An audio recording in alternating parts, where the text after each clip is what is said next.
anglers, and I'm going to tie you a crawler nymph jigged fly today. I hope you enjoy it. Thank you. Hello again, Rob Kalina with Front Range Anglers. I'm going to tie a crawler nymph. This one I'm going to tie on a jig hook. And by crawler, it could be a drake nymph, flav, something like that. You can tie it in different sizes to imitate plethora of different insects out there, but fairly important bug, particularly if you're talking about places like the Roaring Fork, Frying Pan, places like that, where there are a lot of drakes and flavs and things like that. The fish know what these bugs look like, and it's one of those kind of safe patterns I can throw even outside of the hatch windows of the green drake or flav, and do well with it. So the jig hook that I'm going to use is a standard style of jig hook. This particular one's a 490 Hannock, but to be honest with you, I'd probably rather use a 400. I have this with me, but a Hannock 400, Tiemco competition 400, and I tie it really kind of in maybe 10. A few weights, but maybe 10 through 14, probably more so on this type of fly. The bead that I'm going to use on this one is a matte brown tungsten slotted bead, and this would be a 3.5 or 1/8 size on that. On a size 12, I could easily go to 4.0 if I wanted to. This is what tie it with this, and I think it'll work well. You should have these in different weights anyway. So the first thing I'm going to do is I'm going to start with some Blaze fluorescent orange 16-aught Vivas, and I'm just going to make a little hot spot, hot butt type deal back here at the back of the fly.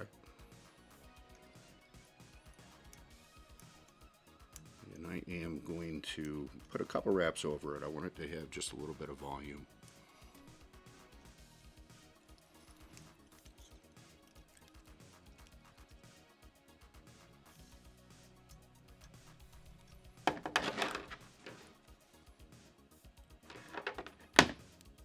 And then I'm going to use Viva 16-aught, and this is color A17. And thread color, I'm just going to use the thread that complements the color of the bug the best. So a lot of drakes are going to be darker, so a darker brown or something like that, if you choose to tie it that way, would be absolutely fine. This is just for this particular one. And I'm going to wrap back just to the base of that hump. All right, next thing I'm going to do is take Coq de Leon, a good medium Pardo, and again I want the color to flow, and we want to tie these in so that they stick out the back about 3/4 of a shank's length. I'm going to use that little hump that I built the hot butt out of to help spread those fibers out just a little bit. And once we get those tied in, go ahead and trim that off.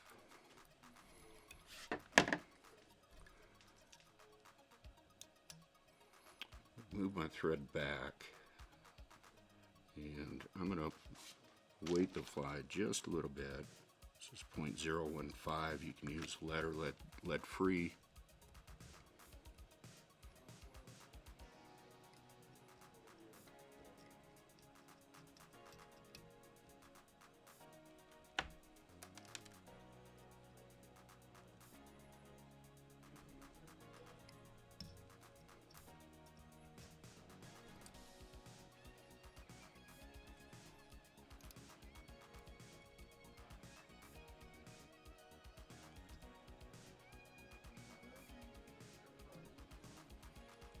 Okay, and then once I have that lead on there, I'm going to compress it, make sure it's nice and tight. what I need to do is to taper the back end of this body just a little bit.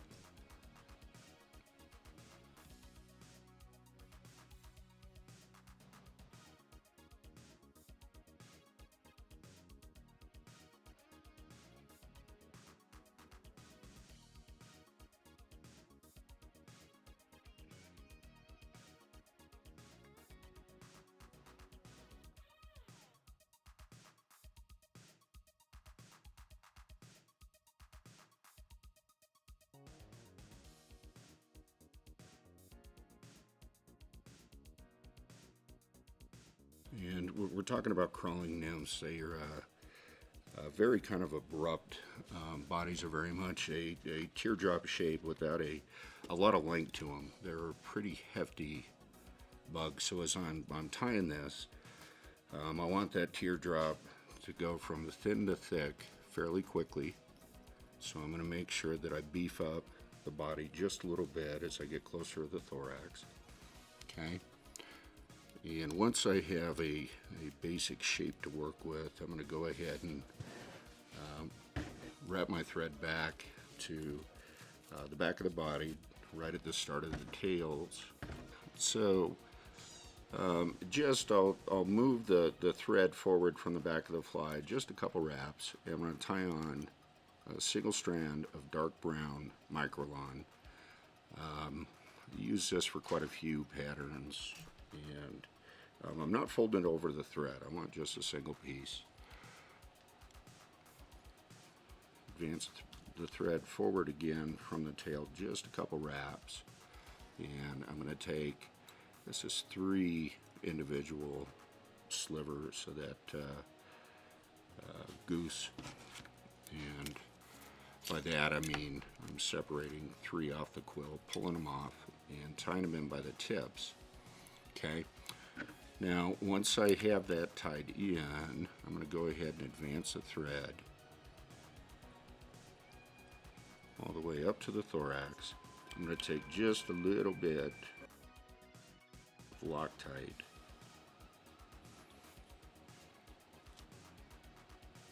And I'm going to put it over the body. And what that'll do is it will help grab that turkey on the underside, and it just helps keep the fly a little more durable. So first thing we're going to do is I'm going to start wrapping this turkey up the hook shank.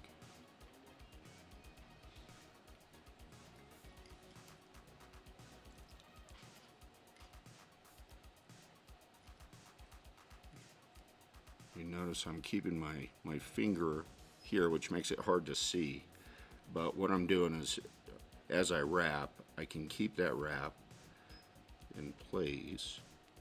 A pair of hackle pliers will make your life a little bit easier too, but I'm going to tie it up, and that's about all the length I have out of this.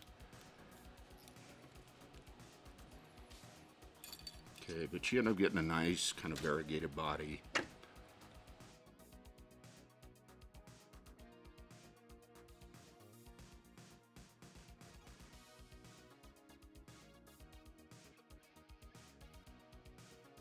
Next thing I'll do is take the microlon, and I'm going to change my angle just a little bit as I'm wrapping this forward to be sure that it's coming over and protecting the turkey that's underneath it.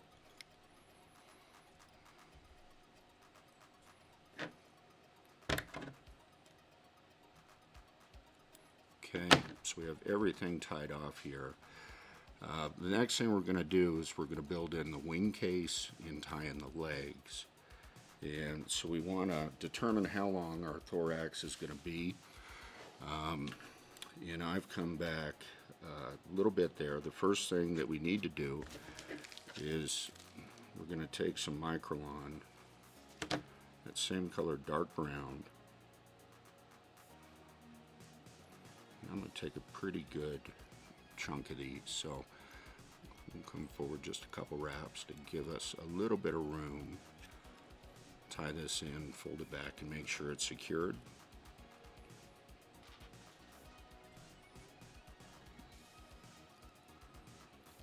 Okay. And then the next thing we're going to do is we're going to take either partridge or India hen. In this case, it's India hen. And what I'm going to do is prepare it just like so. I'm going to hold it by the tip. I'm going to comb down these fibers. And what that's going to do is give me a tie-in point. I'm going to turn the feather upside down.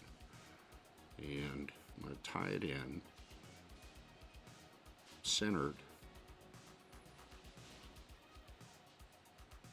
on top of the hook shank.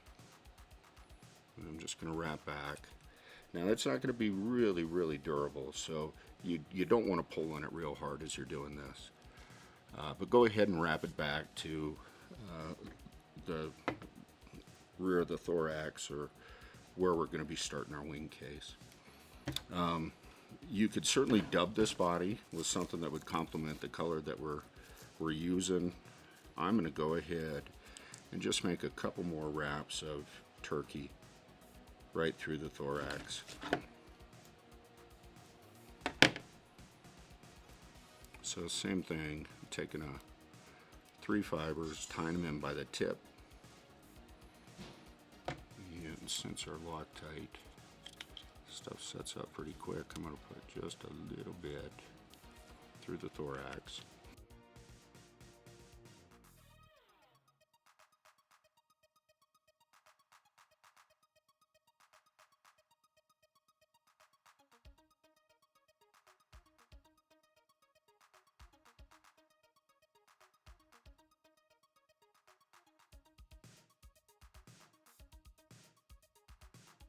Once I have that tied in, I'm going to clip off the turkey remaining up front. Next thing I'm going to do is fold over our India hen or partridge, and it really does not matter, whatever complements the look of the fly that you're tying.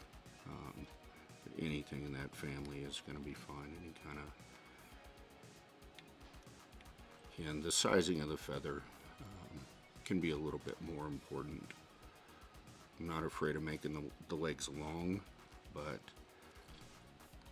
we don't want to make them too long. And next thing I'm going to do is fold over the wing case, which is our microlon.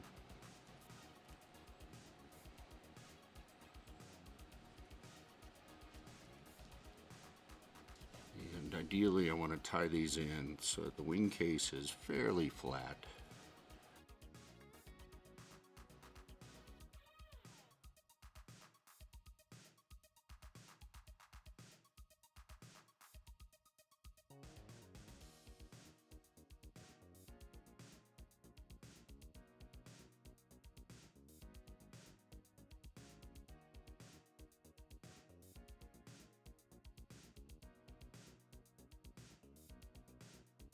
We'll finish the fly, and there's one other step that we'll do to this.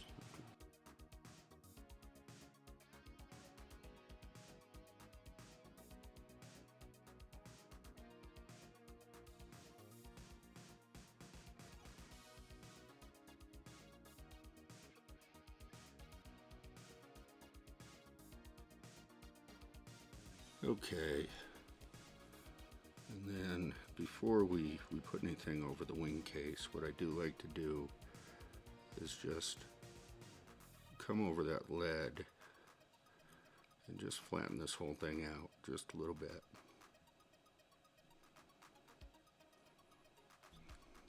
Okay.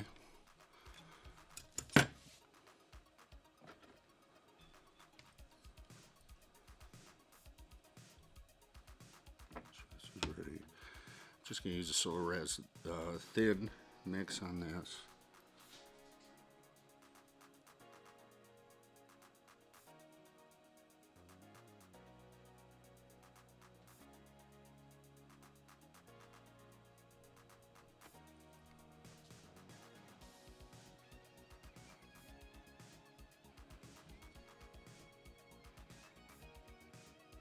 A lot of times this will sit better for me if I do it twice.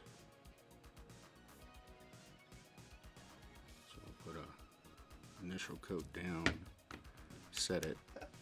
So that first little batch set, we'll come over it with a second, take a look at it from the top.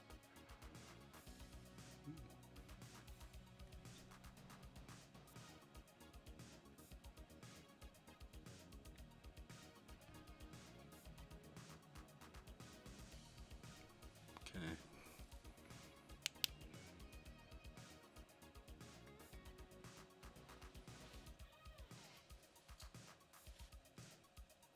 That's it. That's my